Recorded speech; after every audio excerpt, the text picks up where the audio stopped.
বাংলাদেশ জাতীয়তাবাদী দলের মনোনীত প্রার্থী জনাব আলহাজ আইজুর রহমান সাহেব রৌমারী, রাজীবপুর এবং চিলমারির ত্রিসীমানার মাঝখানে একটি বাজার, সেই বাজারে উপস্থিত হয়েছেন গণসংযোগে।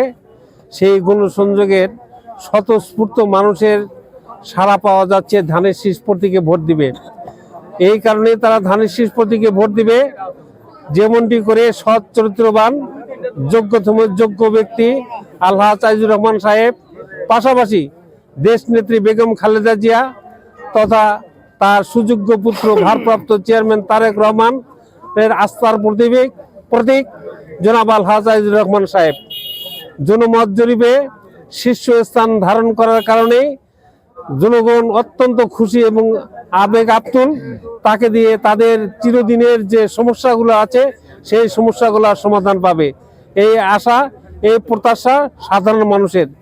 এবং তার পরিপ্রেক্ষিতে জনাব আলহাজ আইজুর রহমান সাহেব জনগণকে আশ্বস্ত করছেন বিভিন্ন কথা বলে, আমার সততা, মেধা, যোগ্যতা, দক্ষতার মাধ্যমে আগামী দিনে যদি এই কুড়িগ্রাম 4 আসনটি বাংলাদেশ জাতীয়তাবাদী দলের প্রতীক ধানের শীষে ভোট দিয়ে আমাকে মহান জাতীয় সংসদে প্রেরণ করেন, আমি যোগ্যতার ভিত্তিতে এবং অগ্রাধিকারের ভিত্তিতে নদী শাসন থেকে শুরু করে যাতায়াত, শিক্ষা, স্বাস্থ্যর সকল উন্নয়ন সাধন করব।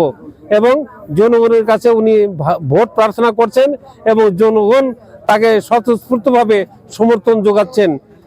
আগামী দিনে তারা ধানের শীষে প্রতীক দিয়ে মহান জাতীয় সংসদে জনাব আলহাজ আইজুর রহমানকে পাঠাবে, এই আশ্বস্ত করছে।